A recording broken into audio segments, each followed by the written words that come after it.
intervient la capitulation. Ça lui fait un coup épouvantable, il se dit, mais enfin, voyons, les capitulations sont partout. On a capitulé à Metz, on capitule maintenant à Paris, et il sait, puisqu'il est en province, il sait les énormes ressources que la France pourrait encore mettre en ligne. Alors, lorsque ce Rossel va apprendre qu'il y a eu l'explosion du 18 mars, il va écrire courageusement une lettre personnelle au ministre de la Guerre, où il va écrire ceci, 19 mars 1871, un colonel écrivant au ministre de la Guerre. Deux partis sont en lutte. Sans hésitation, je me range du côté de celui qui n'a pas signé la paix et qui ne compte pas parmi ses rangs des généraux coupables de capitulation. Attention, on nous dit c'est un patriote simplement qui croit que les communards sont des patriotes et vont faire de la résistance. C'est vrai, il va être déçu. Il croit qu'il y aura une résistance et je vous ai dit tout de suite que les gens de la commune se sont dit il n'y a rien à faire et qu'ils ont fait savoir dès le 19 mars aux autorités allemandes qu'ils acceptaient l'armistice et que les Allemands n'avaient rien à craindre d'eux.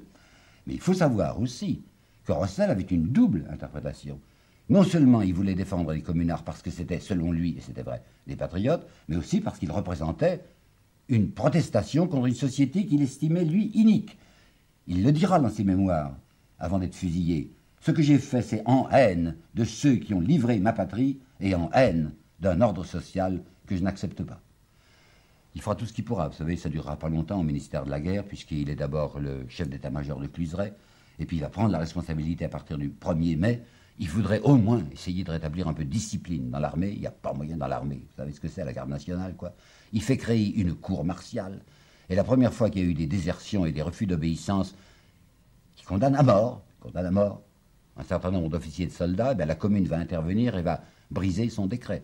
Alors, puisqu'il voit qu'il n'y a même pas moyen de travailler dans son propre secteur, qui est le secteur militaire, et que les civils interviennent pour l'empêcher de rétablir la discipline dans l'armée, il abandonne tout. Mais c'était un homme courageux, et c'était quelqu'un qui avait des idées. Je vais vous en apporter quelques preuves. Dans ses notes de prison, il va écrire « Lorsque Danton disait qu'il valait mieux être guillotiné que guillotineur, c'est qu'il ne croyait plus à la chose publique. » Il faut le voir aussi dans ses notes personnelles, ce qu'il dit sur la cause du peuple. Il regardait ces pauvres bataillons plébéiens, s'apercevait qu'il y avait là des quantités d'hommes qui étaient scrofuleux, qui étaient difformes, qui étaient des pauvres gens, et je me disais, je vous cite là, et je me disais, ces gens ont raison de se battre. Ils se battent pour que leurs enfants soient un peu moins chétifs et un peu moins scrupuleux qu'ils le sont maintenant. Autre remarque, la législation frappe toujours le nécessaire et épargne toujours le superflu.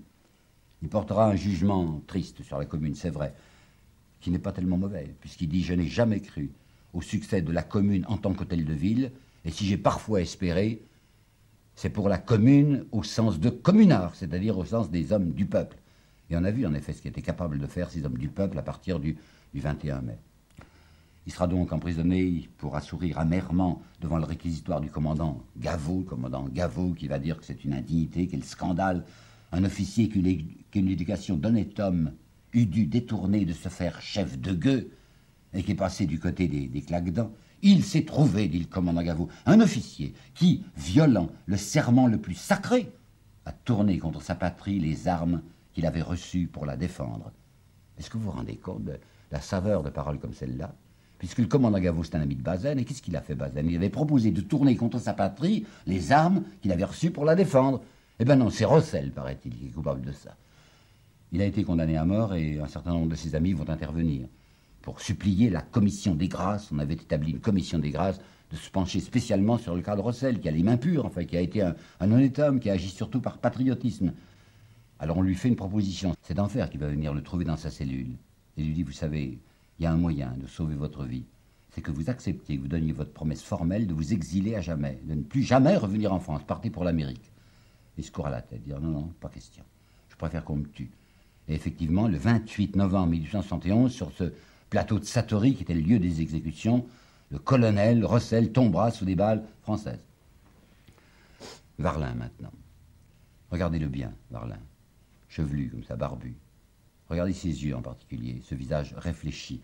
C'est un homme qui n'est pas de gauche, certes, c'est le comte Hérisson d'Hérisson, qui dira « intelligence d'élite, homme de cœur ». Il subit toutes les tortures qu'au péril de sa vie, il avait voulu épargner aux otages.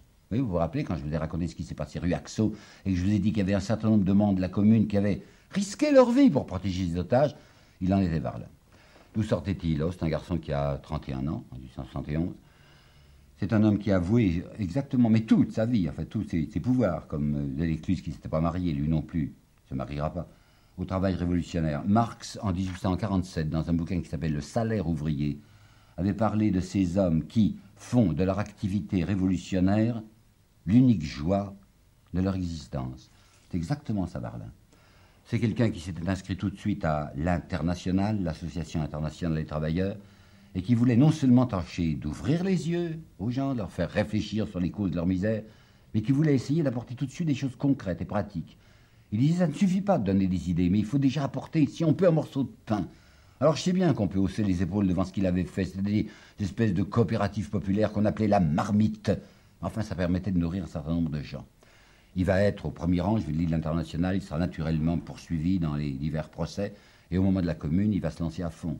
C'est lui, dès la constitution du comité central, qui va dire, si jamais nous n'arrivions à obtenir quelque audience au comité central, ils sont 35, hein, et il s'était glissé, là, ce serait un grand pas fait vers l'avenir social.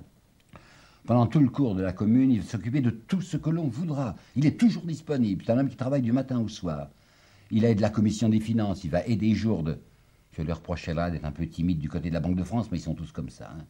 Et puis il va s'occuper aussi de l'intendance militaire, jusqu'au moment où le comité central dira, c'est le 3 mai, vous n'avez plus à vous en occuper, nous en occupons nous. Or lui, tant qu'il s'en occupait, les marchés étaient honnêtes. Et dès que ça sera le comité central, ça sera la gabegie que vous savez. Il va être du comité de travail avec Frankel.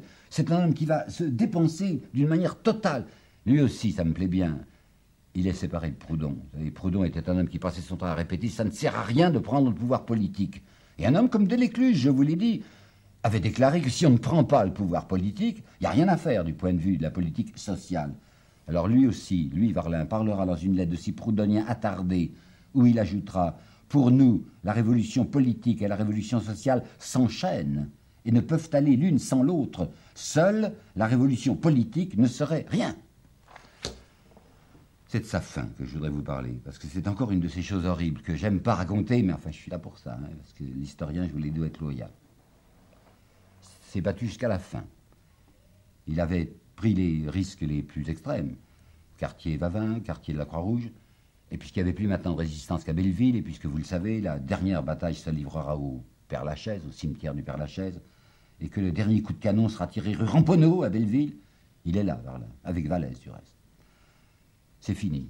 Les derniers combattants sont tombés, la barricade a été prise, lui il s'est enfui, il n'avait pas été tué, pourtant Dieu sait qu'il était tout le temps sur la barricade, et le voilà qui est place Cadet, harassé, abruti.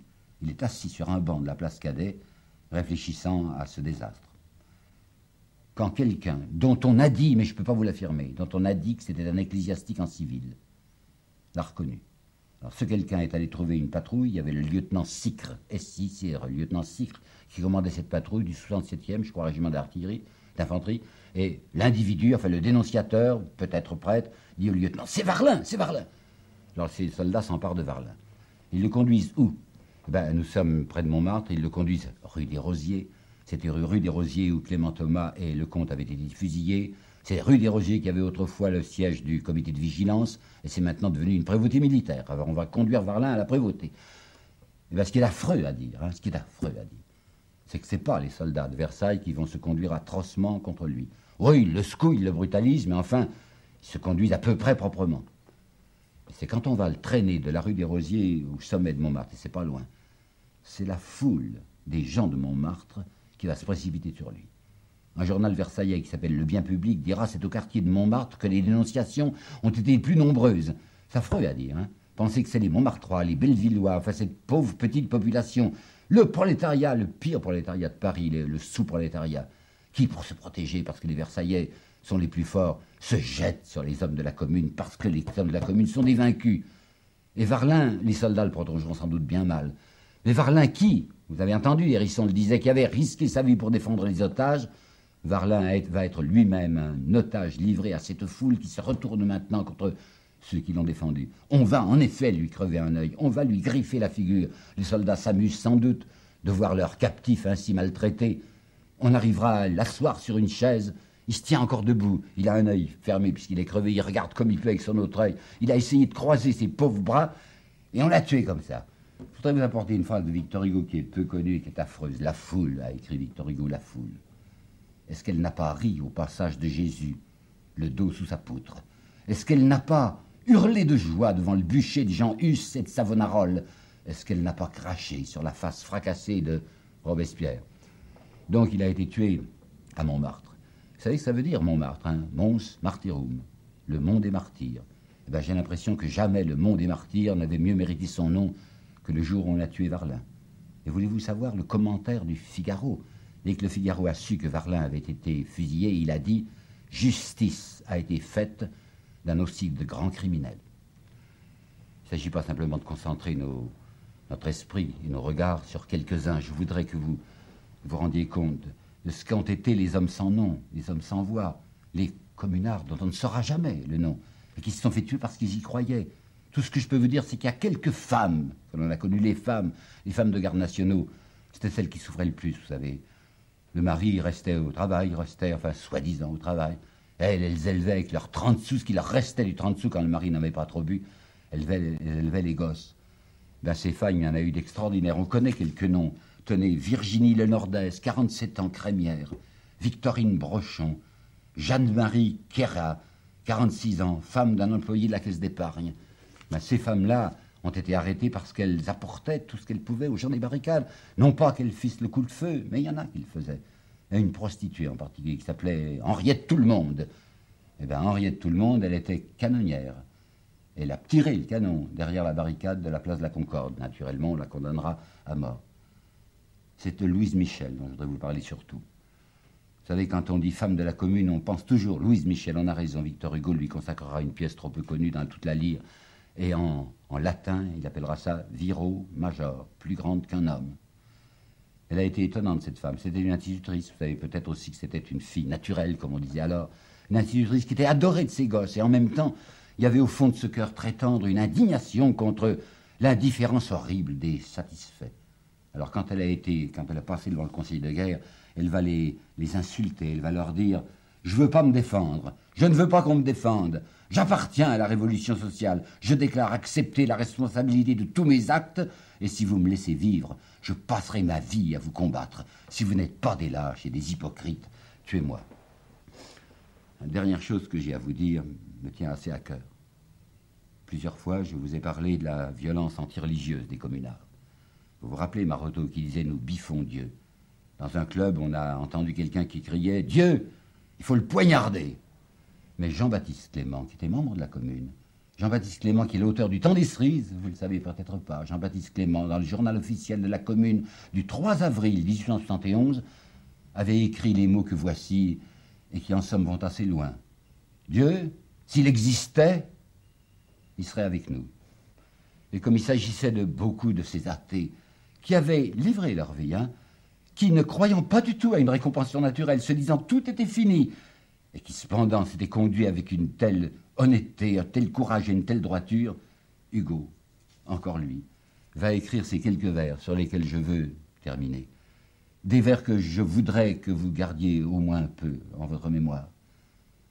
Ces porteurs d'âme à leur insu, ces donnants qui n'ont pas demandé de reçu, ces prêteurs qui croyaient la banqueroute sûre, ces désintéressés qui n'ont pas fait l'usure de leurs bonnes actions, ces purs entre les purs, ces héros. Il est juste que la tombe leur soit une surprise auguste. Dieu doit à de tels saints l'étonnement des cieux.